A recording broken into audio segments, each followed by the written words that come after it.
Hello everyone and welcome back to my channel. आज हम कर रहे हैं 11th क्लास की इकोनॉमिक्स के। हमारे पास अब जो 3-4 छोटे छोटे टॉपिक्स रह गए हैं जिससे हमारा स्टैटिस्टिक्स कंप्लीट हो जाएगा। नो आज जो हमने टॉपिक करना है वो करना है कॉस्ट ऑफ लिविंग इंडेक्स, या हम इसको कंज्यूमर प्राइस इंडेक्स नंबर भी कहते हैं। अब ये लास्ट जो हमने वीडियोस करी वो करी थी इंडेक्स नंबर की। इंडेक्स नंबर क्या होता है और हम उसको कंस्ट्रक्ट कैसे करते हैं, जिसमें हमने सिंपल एग्रीगेट मेथड किया था और simple average weighted price relative किया था, जिसमें हमने वेटेड एग्रीगेट मेथड किया था, और वेटेड एवरेज और प्राइस रिलेटिव मेथड किया था, जिसमें हमने बहुत सारे फॉर्मूलाज किए थे, मेथड किए थे, फिशर्स का, लेस्पियर एक्सेट्रा बहुत सारे किए थे। ठीक है, वो था कंस्ट्रक्ट करने का कि इंडेक्स नंबर हम कंस्ट्रक्ट कैसे करते हैं। अब हम जो कर रहे हैं टॉपिक वो है कंज्यूमर प्राइस इंडेक्स क्या होता है। ये एक इंडेक्स नंबर है, तो कंज्यूमर प्राइस इंडेक्स नंबर क्या होता है, जिसको हम कॉस्ट ऑफ लिविंग इंडेक्स कहते हैं, वो क्या होता है। कॉस्ट ऑफ लिविंग इंडेक्स होता है, आपको कॉस्ट ऑफ लिविंग से ही पता लग जाएगा। लिविंग का मतलब पता है, कॉस्ट का पता है कि लिविंग कॉस्ट। तो cost of living index major करता है, क्या मेजर करता है, इफेक्ट को मेजर करता है। इफेक्ट को, किस इफेक्ट को, लिविंग कंडीशन, कंज्यूमर की इफेक्ट मेजर करता है इफेक्ट को लिविंग कंडीशन कंज्यूमर की जब प्राइजेज चेंज होते हैं। ठीक है, ओवर द टाइम अगर प्राइजेस चेंज हो रहे हैं, उन प्राइजेस के चेंज होने पर कंज्यूमर की या एक पर्टिकुलर क्लास के लोगों की लिविंग कंडीशन में क्या इफ़ेक्ट आता है, उस इफ़ेक्ट को मेजर करता है cost of living index number. फिर से रिपीट करती हूँ, प्राइजेस के over the period of time change होने पर कंज्यूमर की, या हम ये भी कह सकते हैं कि एक पर्टिकुलर क्लास के लोगों की या अलग अलग क्लास के लोगों की लिविंग कंडीशन पर क्या इफ़ेक्ट पड़ता है, उसको मेजर करता है cost of living index number. तो cost of living index number जो है वो सबके लिए सेम नहीं है। मतलब जो इफ़ेक्ट है cost of living index number का, जो इफ़ेक्ट है वो सबके लिए सेम नहीं होता। क्यों नहीं होता? क्योंकि डिफरेंट क्लास ऑफ पीपल हैं, क्योंकि डिफरेंट क्लास ऑफ पीपल हैं, अलग अलग क्लास के लोग हैं, और अलग अलग क्लास के लोग अलग अलग कमोडिटी को कंज्यूम करते हैं। हर अलग अलग क्लास के लोग अलग अलग कमोडिटी को कंज्यूम करते हैं, तो सबके ऊपर जो इफ़ेक्ट है वो भी डिफरेंट होता है। तो मीनिंग आपको क्लियर होना चाहिए कि कंज्यूमर प्राइस इंडेक्स नंबर क्या है, कि प्राइजेस के चेंज होने पर कंज्यूमर की लिविंग कंडीशन पे क्या इफ़ेक्ट पड़ता है, कितना इफ़ेक्ट पड़ता है। अब कितना और क्या, कितना इफ़ेक्ट पड़ता है और क्या इफ़ेक्ट पड़ता है मीन्स डायरेक्शन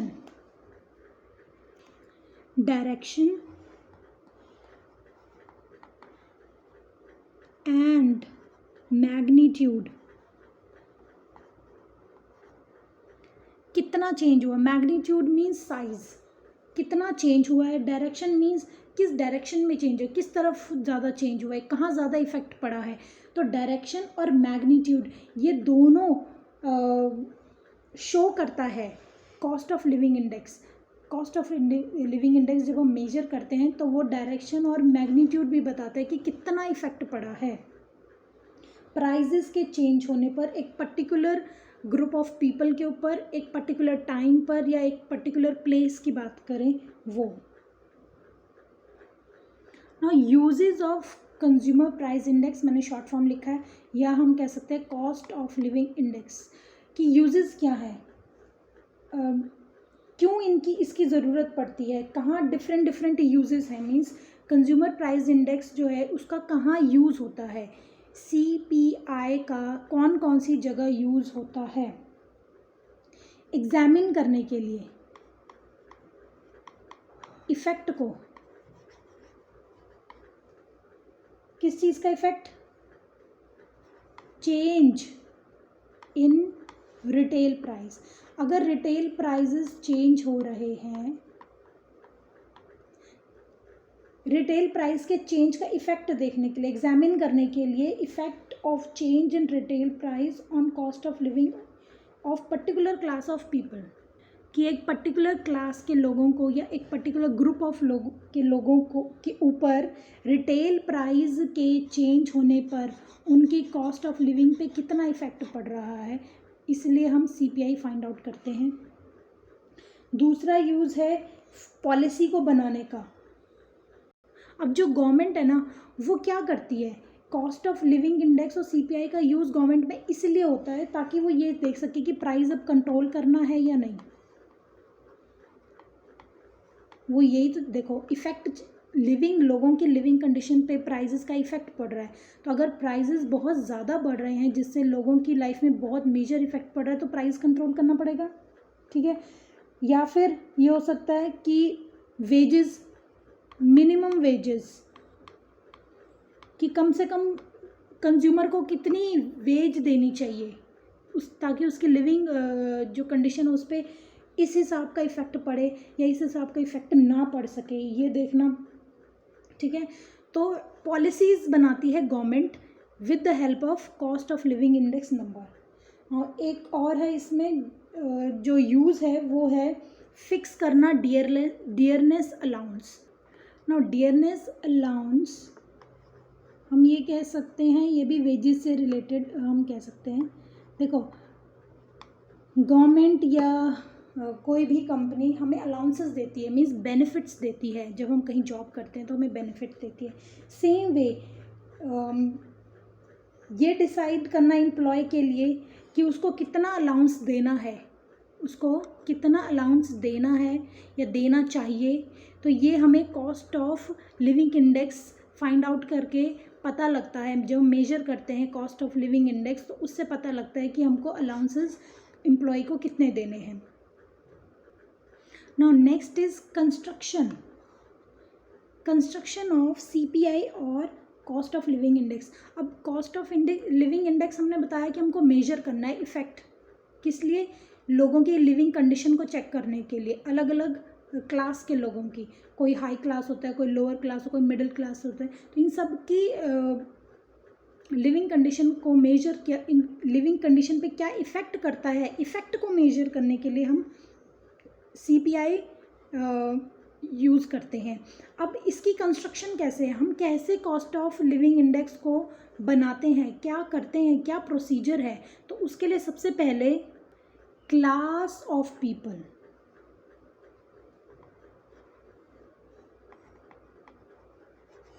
सबसे पहले क्या डिसाइड करना है, क्लास ऑफ पीपल, हमें कौन सी क्लास के लोगों के लिए CPI निकालना है, मीन्स कंज्यूमर प्राइस इंडेक्स निकालना है, कॉस्ट ऑफ लिविंग इंडेक्स निकालना है, कौन से क्लास के लोगों के लिए, ये हमको पहले कंस्ट्रक्ट करने से पहले, index number, cost of living index number construct करने से पहले सबसे पहले हमको ये डिसाइड करना है कि कौन सी क्लास के लोगों के लिए करना है। या वो हम फॉर एग्जांपल टीचर भी हो सकता है, टीचर्स के लिए, वर्कर के लिए, ठीक है, कोई भी ऑफिस एडमिनिस्ट्रेटिव एम्प्लॉय के लिए, किसी भी क्लास के लोगों के लिए, ठीक है, किसके ऊपर इफेक्ट कितना पड़ रहा है। तो सबसे पहले हमने क्या करना है, कंस्ट्रक्शन करने से पहले क्लास ऑफ पीपल, हमने कौन सी क्लास के लोगों के ऊपर इफेक्ट मेजर करना है। तो और सेकंड पॉइंट है हमारा फैमिली बजट इंक्वायरी।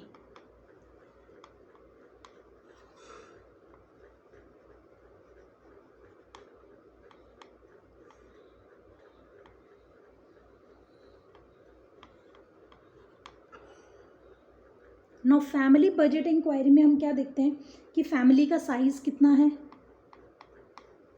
ठीक है, फैमिली का साइज़ क्या, उनका बजट कितना है,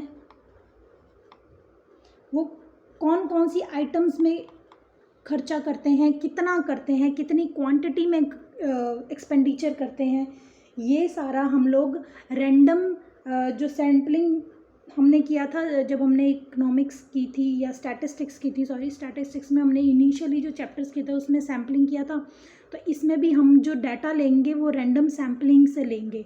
तो रैंडमली हम लोग डाटा जो उठाएंगे उसके अकॉर्डिंग देखेंगे कि हमने फैमिली बजट लिया है, कुछ रैंडमली हमने सिलेक्ट कर लिया क्लास ऑफ पीपल, फिर उसके बाद हमने उसका फैमिली बजट की इंक्वायरी की, जिसमें हमने फैमिली का साइज़, उनका बजट, उनके मेंबर्स, उनके आइटम्स जो वो परचेज करते हैं या अपनी इनकम का एक्सपेंडिचर वो कहाँ करते हैं, कितना करते हैं, ये सब देखना। तो इसको भी हम 5 कैटेगरीज में डिवाइड करते हैं। यूजुअली क्या होता है कि फूड पे खर्चा होता है, क्लोथिंग के ऊपर खर्चा होता है, ठीक है, फ्यूल के ऊपर खर्चा होता है, और हाउस रेंट के ऊपर खर्चा होता है, एट्सेट्रा। ऐसे बहुत सारे एक्सपेंसेस हैं। तो सीपीआई कंस्ट्रक्ट करने से पहले सबसे पहला स्टेप है कि क्लास ऑफ पीपल, हमें कौन सी क्लास के लोगों के लिए सीपीआई लेना है, मेजर करना है। फिर दूसरा, उन क्लास के लोगों की फैमिली बजट की इंक्वायरी करना, और थर्ड है प्राइस कोटेशन।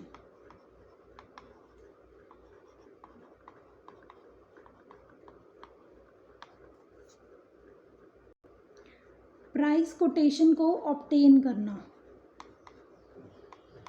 मीन्स जब हमने फैमिली बजट इंक्वायरी की तो हमें पता लगा कि जो उस पर्टिकुलर क्लास के लोग हैं वो कौन सी कमोडिटी परचेज करते हैं, ठीक है। उन कमोडिटीज़ को हमने सिलेक्ट करा और उनके रिटेल प्राइस को लिया।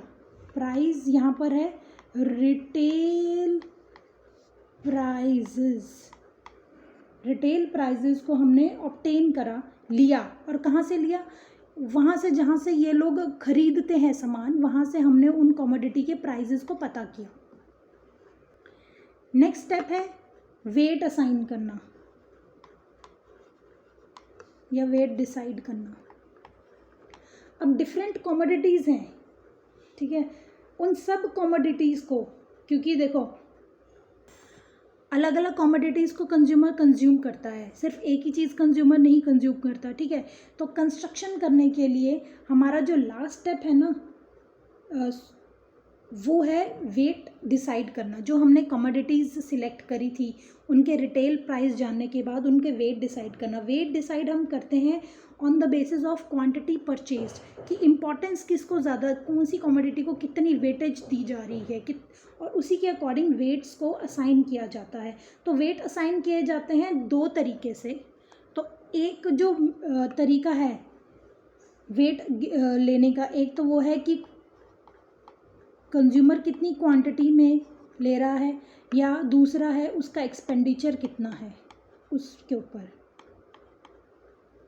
ठीक है। और इसमें दोनों में हम बेस ईयर लेंगे। तो क्वांटिटी या एक्सपेंडिचर, इन दोनों तरीके से या दोनों में से किसी एक भी तरीके से जो भी बनेगा उसके अकॉर्डिंग कि वो कितना प्रोपोर्शन अपनी एक्सपेंडिचर करता है, मतलब उसका प्रोपोर्शन ऑफ एक्सपेंडिचर, कि वो कमोडिटी के ऊपर कितना खर्चा कर रहा है या वो कितनी क्वांटिटी में ख़रीद रहा है, उसके बेसिस पर हम वेट को असाइन करते हैं। Now next is methods of constructing cost of living index और कंज्यूमर प्राइस इंडेक्स की कौन कौन से मेथड हैं। यूजुअली इसमें दो मेथड हैं, एक है एग्रीगेट एक्सपेंडिचर मेथड और दूसरा है फैमिली बजट।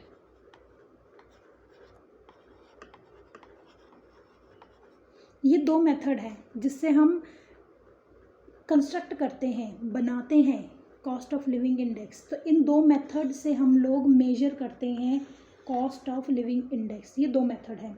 इन दोनों मेथड के फॉर्मूले बहुत सेम है। एग्रीगेट एक्सपेंडिचर का फॉर्मूला सेम लैस्पियर का जो फॉर्मूला है ना, सेम वही है, जिसमें हम लिखेंगे P01 is equal to summation of P1 QO summation of P O Q O into 100, ठीक है। एग्रीगेट एक्सपेंडिचर मेथड जो है उसका फॉर्मूला सेम लैस्पियर के फॉर्मूला जैसा है, सेम। दूसरा है हमारे पास फैमिली बजट। और फैमिली बजट जो है उसका जो फॉर्मूला है उसमें हमारे पास दो तरीके से है, जो हमने आपको याद आया होगा,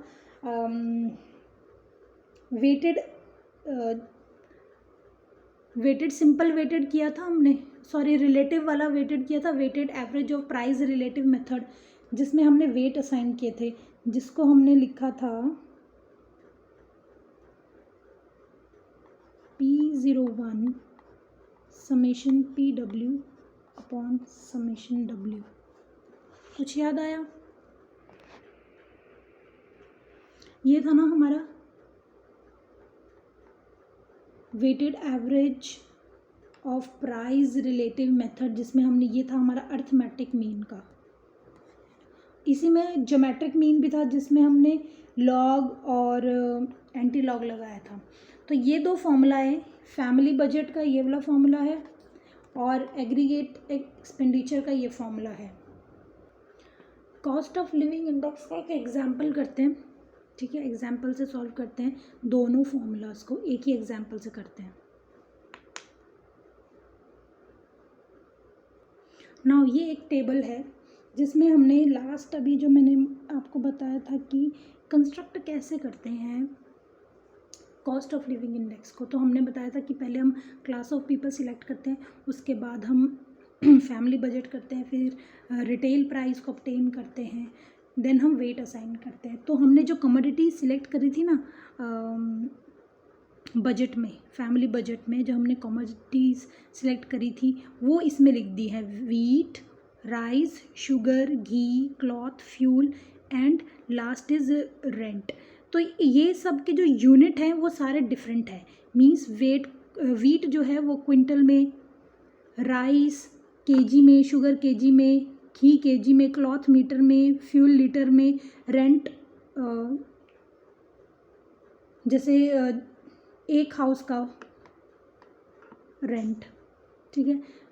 क्वांटिटी, ये हमारी क्वांटिटी है कि कितनी क्वांटिटी, 2 kg 1 kg, जिसको हमने बेस ईयर की क्वांटिटी ली है QO। नेक्स्ट है हमारा प्राइस, बेस ईयर प्राइस हमें गिवन है और करंट ईयर का प्राइस गिवन है। अब इस फॉर्मूला के अकॉर्डिंग मैंने बताया था, ये फर्स्ट हमारे पास है एग्रीगेट एक्सपेंडिचर मेथड।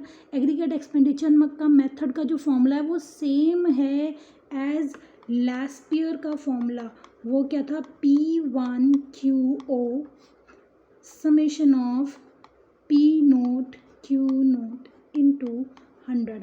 आपको मैं याद दिला देती हूँ कि लैस्पियर के मेथड में या फॉर्मूला में हम क्वांटिटी, बेस ईयर की क्वांटिटी को ही लेते हैं।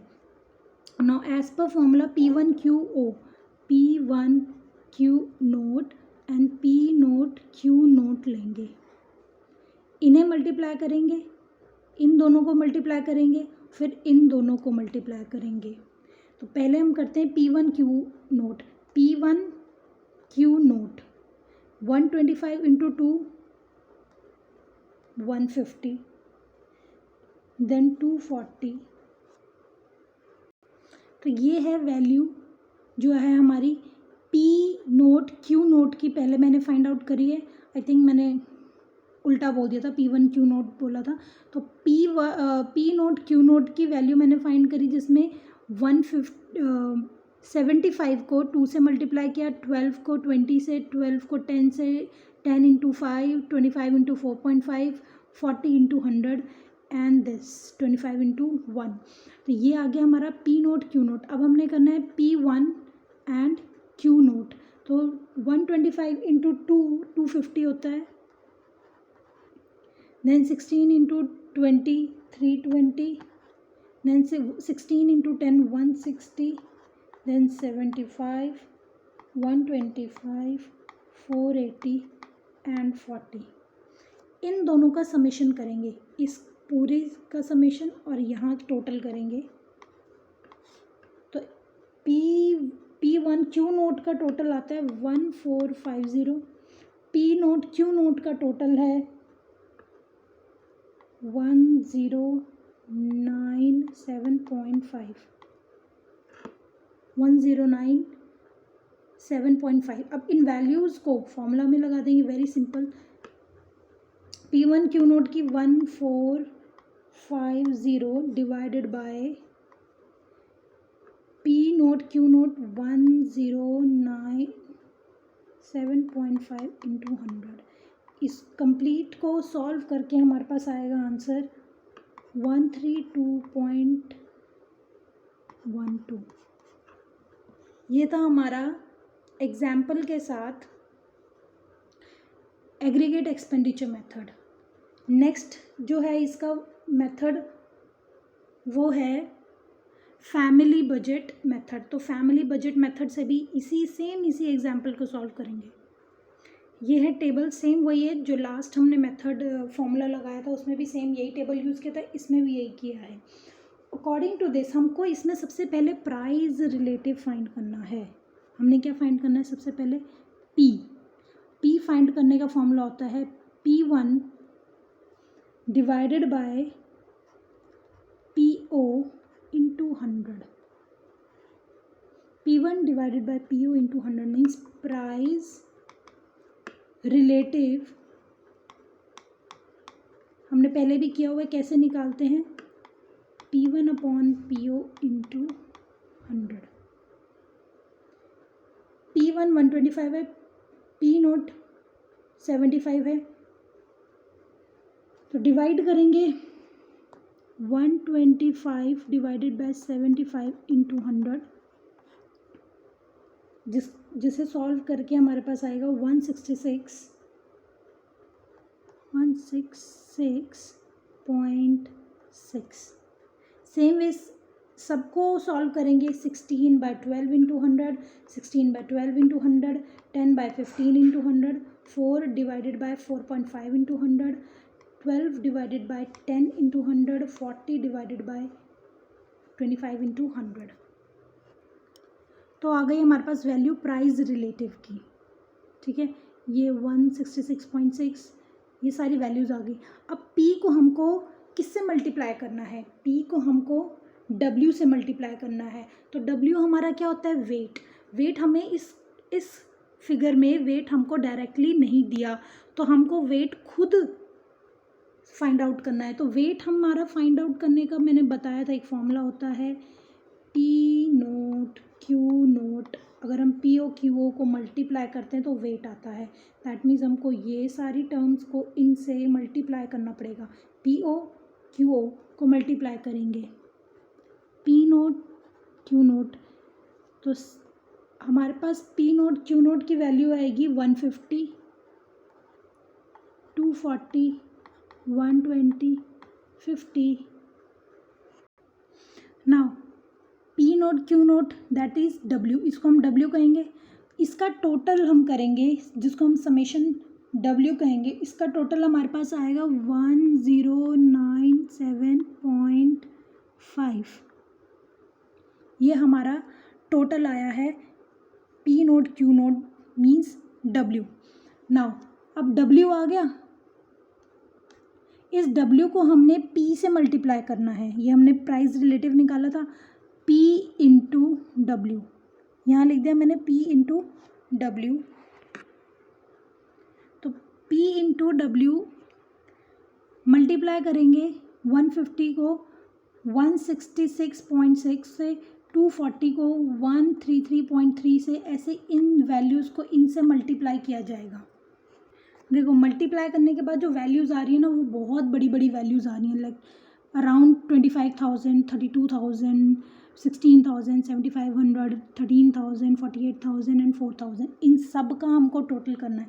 इन सब का जो टोटल आएगा वो आएगा 144,997.6। इन सब का टोटल जो आ रहा है वो बहुत बड़ा आ रहा है वैल्यू। ठीक है, हमने उससे क्या करना है? हमको सीधा बस वैल्यूज़ को इतना सॉल्व करने के बाद प्लॉट करना है फॉर्मूला में। वैल्यूज़ को कहाँ लगाना है? फॉर्मूला में। तो कॉस्ट ऑफ लिविंग इंडेक्स, या हम P01 भी कह सकते हैं, summation of P W upon summation W. तो summation of P W upon W है इनकी वैल्यूज़ को डालते हैं हम इसमें। 1 समेशन ऑफ पी डब्ल्यू की वैल्यू ये है 144,997.6 divided by summation of W 1097.5। तो इसका जो आंसर आएगा वो आएगा हमारा 132.12। ये हमारा सेकंड मेथड था सॉल्व करने का। आई होप आपको कंज्यूमर प्राइस इंडेक्स नंबर समझ आया हो। ज़्यादा मुश्किल टॉपिक नहीं है, टॉपिक इजी ही है, सिर्फ मीनिंग समझना ज़रूरी है। अगर मीनिंग ठीक से नहीं आएगा समझ तो पता ही लगेगा हम प्रैक्टिकल क्वेश्चन सॉल्व कर रहे हैं तो क्यों कर रहे हैं। तो आई थिंक ये चैप्टर आपको क्लियर है। Even if you have any doubt please do ask. Thank you so much.